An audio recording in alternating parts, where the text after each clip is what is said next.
जंगल वाले बाबा नमो नमः, जंगल वाले बाबा नमो नमः, जंगल वाले बाबा नमो नमः, जंगल वाले बाबा नमो नमः, जंगल वाले बाबा नमो नमः। आप अपने दिल से पूछो कि आप अपने ऊपर दया करते हैं क्या? आपको अपने ऊपर रहम है क्या? शराबी अपने ऊपर रहम करता है क्या? हाँ, मांस मदिरा का सेवन करने वाला अपने ऊपर रहम कर सकता है क्या? अपने परिवार के ऊपर, अपने बच्चों पर, अपने मालिक के साथ? जो व्यक्ति स्वयं को धोखा दे रहा है, जो व्यक्ति स्वयं को दुरुपयोग कर रहा है,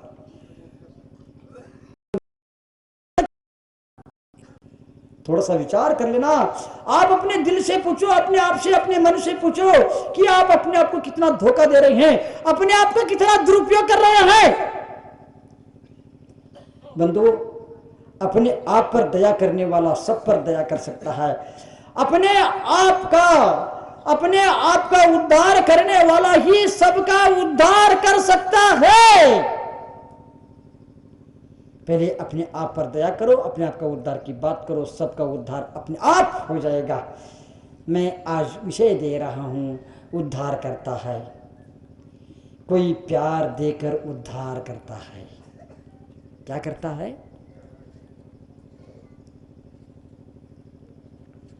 बड़े लोग पहले बुजुर्ग रहते थे, उनमें नेतृत्व की क्षमता थी, उनके दूसरों के प्रति दया भाव था, सबके प्रति करुणा रखते थे, सबके प्रति कर्तव्य का परिपालन करते थे। शत्रु भी क्यों न हो, उनको कभी दुत्कारते नहीं थे।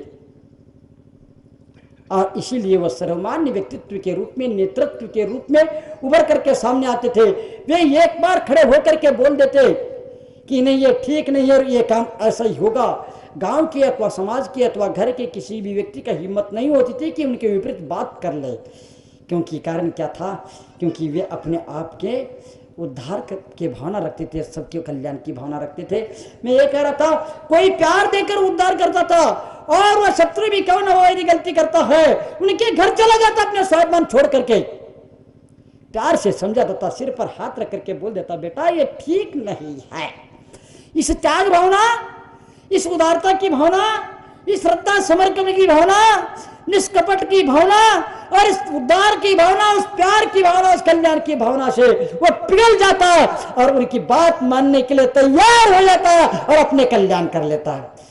बंधु, नेतृत्व की एक क्षमता आज समाप्त हो गई है। सब तुच्छ स्वार्थ में उलझ चुके हैं। हमें कोई लेना देना नहीं किसी के उद्धार से, हमें तो धन से लेना देना है। उनके बात हर व्यक्ति मानते थे। थोड़ा सा विचार कर लेना, प्रभु रामचंद्र जी वनवास में रहे और वनवास में घूमते रहे। लेकिन मैंने सुना, मेरे को आश्चर्य लगा, एक बार प्रभु रामचंद्र जी शबरी के कुटिया में पहुंच जाते हैं और शबरी की झूठी बेर को भी वो खा लेते हैं। मुझे लगता है उनने शबरी की झूठे बेर को नहीं खाया, शबरी की प्यार को स्वीकार किया। पदार्थ महत्वपूर्ण नहीं, प्यार महत्वपूर्ण है, प्रेम महत्वपूर्ण है, श्रद्धा समर्पण महत्वपूर्ण है, विशुद्ध भाव महत्वपूर्ण है। धर्म क्या है? पूजा पाठ करना, प्रार्थना करना। कितना सुंदर जीवन जिया प्रभु रामचंद्र ने। हमारे महापुरुषों ने क्या एक एक कदम उनके देखो, उसके पीछे की भावों को देखेंगे तो भाव विभोर हो जाएंगे, आप रो जाएंगे। सिर्फ हम उनके चरित्र को पढ़ते हैं, उन शब्दों को पढ़ते हैं, लेकिन उनके भावों को नहीं पढ़ते हैं। इसलिए हम भाव विभोर नहीं हो पाते, इसलिए हम भगवान नहीं बन पाते हैं। वर्षों तक पढ़ते चले जाते हैं लेकिन हम भगवान नहीं बन पाते हैं, ना हमारे भाव सुधर पाते हैं। बंधु, हम शब्दों को पढ़ते हैं लेकिन उनके भावों को नहीं, उनके चरित्र को पढ़ते हैं लेकिन उनको चारित्र को नहीं। उनके चरित्र को अपने जीवन में उतार के देख लो, कितना आनंद आता है। महापुरुष सामान्य नहीं होते, एक भी कदम उनका व्यर्थ में नहीं होता, एक भी दृष्टि व्यर्थ में नहीं उठाते। जो भी उठाते, जो भी करते हैं, उसके पीछे बहुत रहस्य रहता है।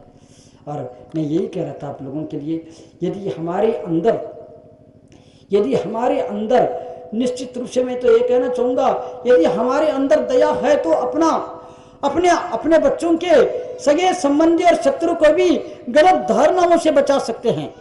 यदि आपके अंदर गलत दया है तो ही आप अपने आप को बुराइयों से बचा सकते हैं और अपने बच्चों को बुराइयों से बचा सकते हैं, गलत धारणाओं से बचा सकते हैं, गलत कामों से बचा सकते हैं। कौन बचा सकता है?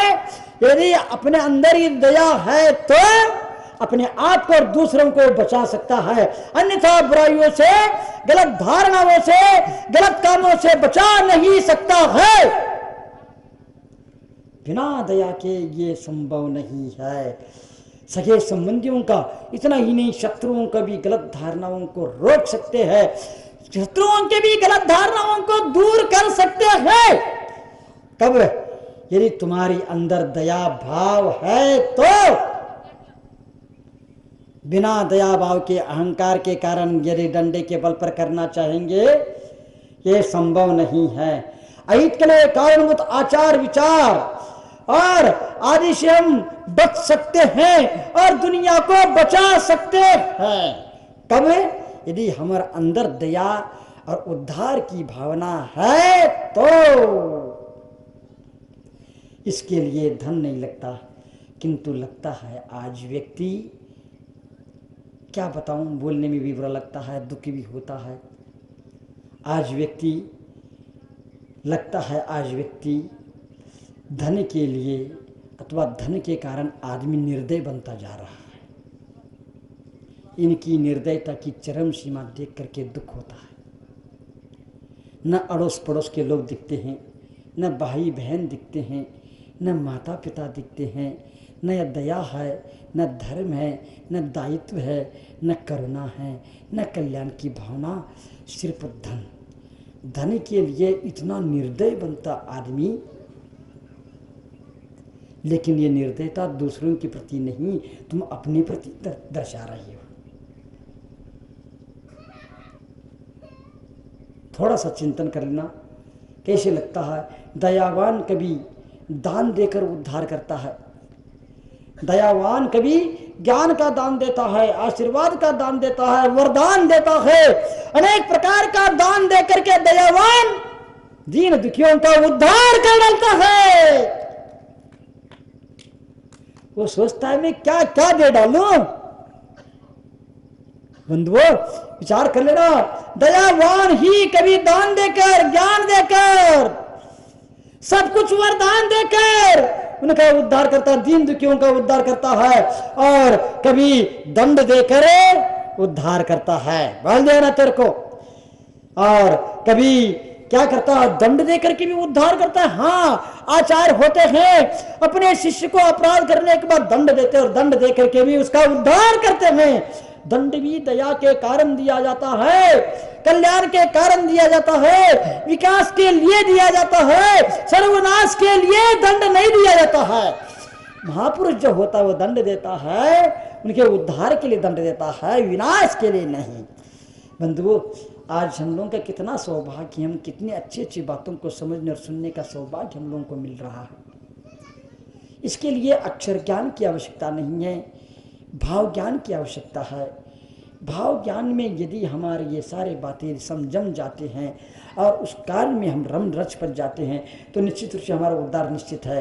कोई दयावान दान दे करके उद्धार करता है, कोई दंड दे करके उद्धार करता है, कोई दिशा दे करके उद्धार करता है। मैं यहाँ पर जंगल में अबोध लोगों को, जिनको आज तक दिशा नहीं मिली, जिनको आज तक कोई गले लगाने वाला नहीं मिले, ऐसे दीन दुखियों के गले लगा करके उनको दिशा दे करके मैं उनका उद्धार करता हूं। बंधुओं, उद्धार करने के लिए महल की आवश्यकता नहीं है, मंदिर की आवश्यकता नहीं है। उद्धार करने के लिए दया की और विशुद्ध भाव की आवश्यकता है। क्या बताऊं आप लोगों के लिए, मैं सोचता हूँ मैं किस किस के प्रति दायित्व निभाऊँ। हमारे दरबार में आने वाला कोई भी व्यक्ति खाली न जाए, दुखी होकर के लौट न जाए। मेरे को कितने भी कष्ट हो, कितने भी दुख हो, मैं सारे कष्ट को, दुख को पचा डालूं, लेकिन इनका उद्धार कर जाऊं, इनके काम आ जाऊं, इन पर दया बरस जाऊं। मेरे कितने भी काम रुक जाए, लेकिन इनका काम हो जाना चाहिए। मेरी साधना रुक जाए, लेकिन इनकी तो साधना हो जाना चाहिए। ये इनको सिद्ध बन जाना चाहिए, इनको तो भगवान बन जाना चाहिए। बंधुओं, दया की कोई सीमा नहीं होती है। दया को धारण करने वाला ही साधना कर सकता है, विशुद्ध भाव को धारण कर सकता है। धन के लिए मरने वाला व्यक्ति दया धारण नहीं कर सकता, दायित्व को निभा नहीं सकता, और वह निर्दय बनता चला जाता है धन के पीछे लगने वाला। बंधुओं, थोड़ा सा सोच लेना, जीवन को कैसे सीख सकते हैं, जीवन जीने की कला को, इसको समझ लेना। दयावान कभी दान दे करके, कभी दंड दे करके, कभी वरदान दे करके, कभी दिशा दे करके उद्धार करता है, तो कभी दायित्व निभा करके उद्धार करता है, कभी तप करके उद्धार करता है। घनघोर जंगल में खड़ा होता है, मूसलधार बारिश में भी यह प्राणी मात्र के हे प्रकृति से, परमात्मा से भावना भाता है। हे प्रकृति, जिस प्रकार बारिश, मूसलधार बारिश होकर के प्रकृति को धो करके साफ कर रही है, धरती को, पेड़ पौधों को साफ कर रही है, इसी प्रकार संसारी प्राणी के पाप धुल जाए और ऐसे परमात्मा बन जाए, इस भावना से वह तप करने लगता है। कभी तप करके उद्धार करता है, कभी साधना करके उद्धार करता, कभी त्याग करके उद्धार करता है, कभी संयम और साधना को धारण करके उद्धार करता है, कोई प्यार देकर उद्धार करता है, कोई विचार देकर उद्धार करता है, कोई उपहार देकर उद्धार करता है, कभी हार को स्वीकार कर उद्धार करता है। दयावान की महिमा परंपार होती है, साधक की साधना असीम होती है। सामने वालों का उद्धार हो या न हो, लेकिन साधना सामने वालों का उद्धार करने की भावना से स्वयं का उद्धार तो कर ही लेता है। कभी कभी लगता है, कभी तप त्याग संयम साधना को धारण करके, बंधु विचार कर लेना, मैं यहाँ पर चातुर्मास क्यों कर रहा हूँ। लोग हमसे आकर के बार बार पूछते हैं, महाराज जी, अब शहर में अथवा गांव में, नगर में, उपनगर में, महानगर में आपने चातुर्मास की स्थापना क्यों किया। मैं जानता हूं ये जो चातुर्मास की मैं स्थापना कर रहा हूं, ये इस प्रकार के प्यार देकर उद्धार करना, इस प्रकार विचार देकर उद्धार करना, इस प्रकार आशीर्वाद देकर उद्धार करना, इस प्रकार हार को स्वीकार कर उद्धार करना, इस प्रकार दान देकर उद्धार करना सिटी में, शहर में संभव नहीं है। सब प्रकार से सबका उद्धार शहर में नहीं हो सकता। न ये हम वहां पर आ सकते हैं, न हम इनके बीच में जा सकते हैं। यहाँ पर तो खुला दरबार है, सबका उद्धार का मार्ग प्रशस्त है। जब जो आएगा तब मालामाल हो जाएगा। सुबह आ जाए, शाम को आ जाए, दिन में आ जाए, दोपहर में आ जाए, जब कभी भी आ जाए, यहाँ पर आ जाए, वहां पर आ जाए, जहां कहीं वहां पर आ जाए, लेकिन उनका उद्धार निश्चित है। लेकिन शहरों में सबका और सबके लिए उद्धार करना संभव नहीं है। बंधुओं, आपका तो उद्धार हो ही सकता है शहर में, लेकिन ये पशु प्राणियों का भी उद्धार वहाँ नहीं हो सकता। मैं आपसे कह रहा था, परिवार कौन बसता है मालूम है क्या आपको? परिवार कौन बसाता है मालूम है क्या आप लोगों को? परिवार क्यों बसाया जाता है मालूम है क्या आप लोगों को? आप लोगों के पास परिवार है क्या नहीं? आपने शादी किया कि नहीं किया? परिवार बसाया कि नहीं बसाया? क्यों बसाया?